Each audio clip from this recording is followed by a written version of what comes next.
আওয়ামী লীগ ক্ষমতায় থাকাকালীন সময়ে একটি হত্যাকাণ্ডের মামলায় সম্প্রতি বিএনপির নেতাকর্মীরা খালাস পাওয়ায় সংবর্ধনার আয়োজন করা হয়। ফরিদপুরের মধুখালী উপজেলার বাগাট ইউনিয়নবাসী এ সংবর্ধনার আয়োজন করে। স্থানীয় বাগাট হাইস্কুল মাঠে আয়োজিত সংবর্ধনা সভায় প্রধান অতিথি হিসাবে উপস্থিত ছিলেন কৃষক দলের কেন্দ্রীয় কমিটির সহসভাপতি ও সাবেক সংসদ সদস্য খন্দকার নাসিরুল ইসলাম।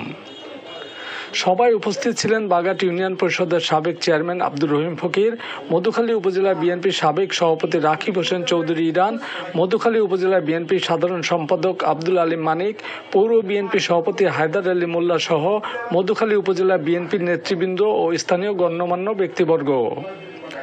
সংবর্ধনা সভায় প্রধান অতিথির বক্তৃতায় খন্দকার নাসিরুল ইসলাম বলেন, আওয়ামী লীগ আমলে বিএনপি নেতাকর্মীদের নামে যেভাবে মিথ্যা মামলা দেওয়া হয়েছে তা নজিরবিহীন। তিনি বলেন, বিএনপি প্রতিহিংসার রাজনীতি পছন্দ করে না, তাই বিএনপি কাউকেই অযথা হয়রানি করে না। আসন্ন জাতীয় সংসদ নির্বাচনে ধানের শীষ প্রতীকে ভোট দিয়ে ফরিদপুর 1 আসনটি বেগম খালেদা জিয়া ও তারেক রহমানকে উপহার দেবার জন্য সকলের প্রতি আহ্বান জানান। বিগত দিনের কথা আমরা ভুলে যেতে চাই। বিগত দিনের কথা যদি আপনি মাথায় ধরে টানতে চান তাহলে দেশ আর সামনের দিকে আগাবে না। এদেশে সবচেয়ে বেশি নির্যাতিত হয়েছেন কে? বেগম খালেদা জিয়া। এদেশে সবচেয়ে বেশি নির্যাতিত হয়েছেন কে? তারেক রহমান। তার চাইতে বেশি নির্যাতিত আর কেউ হয় নাই। ভাইয়ের আমার, আজকে আমাদের ধৈর্য ধরতে হবে। আমাদের দলের ভিতরে, আমাদের দলের ছত্রছায়া থেকে একটি দল হাঁটি হাঁটি পা পা করে এইখানে এসেছেন। আজকে তারা আমাদের বিরুদ্ধে কথা বলেন, আজকে তারা বেগম খালেদা জিয়ার বিরুদ্ধে কথা বলেন, আজকে তারা তারেক রহমানের বিরুদ্ধে কথা বলেন। তারা বড় গলায় ইসলামের কথাও বলেন। তারা বলেন দাঁড়িপাল্লায় ভোট দিলে নাকি বেহেশতে যাওয়া যাবে। এরকম কোনো বিধান কি কোরআন শরীফে আছে? ওরা হচ্ছে মুনাফিক। কোরআন শরীফে পরিষ্কারভাবে আল্লাহ তাআলা বলেছেন, ইন্নাল মুনাফিকিনা ফিদ-দারকিল আসফালি মিনান নার ওয়া লান তাজিদা লাহুম নাসীরা।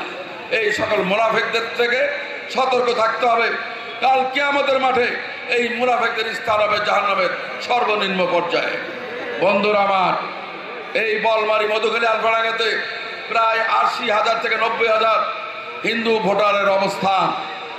আমরা চাই যে কোনো মূল্যে হিন্দুদের স্বার্থ রক্ষা করে, তাদের ব্যবসা বাণিজ্য করে, তাদের পূজা অর্চনা তারা করবে তাদের মতো করে। আমরা মুসলমানেরা সংখ্যাগরিষ্ঠ, আমরা চাইব হিন্দুর কোন অধিকারের উপরে কেউ যেন আঘাত না করে। শেখ হাসিনা এদেশের হাজার হাজার মানুষকে হত্যা করেছে, এই দেশটাকে ফোকলা করে দিয়েছে। গত পরশুদিন তার মৃত্যুদণ্ড হয়েছে। সারা দেশ নয়, সারা পৃথিবীর মানুষ এই রায়কে সাধুবাদ জানিয়েছে। ওই যে একটি দল যারা বলে ধর্মের দোহাই দিয়ে বেহেশতের কথা বলে, তারা বলে নারী হিসাবে তার শাস্তি কমায় দেওয়ার জন্য।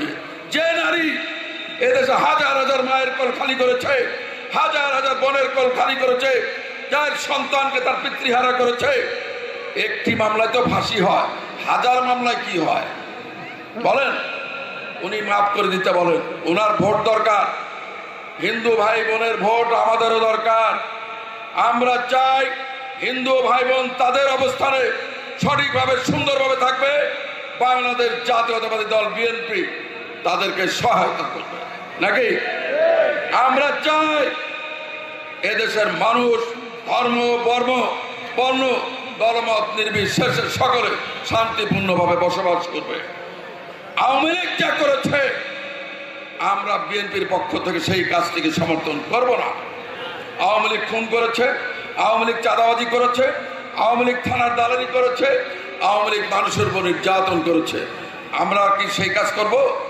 তাহলে ওদের সঙ্গে আমাদের পার্থক্য কোথায়? আমরা বাংলাদেশের মানুষকে আমাদের প্রিয় নেতা তারেক রহমানের নেতৃত্বে দেখিয়ে দিতে চাই আওয়ামী লীগ আর বিএনপি এক নয়। আওয়ামী লীগ কথা যা বলেছে কাজ তা করে না, আর বিএনপি কথা যা বলছে ইনশাল্লাহ কাজ তাই করবে।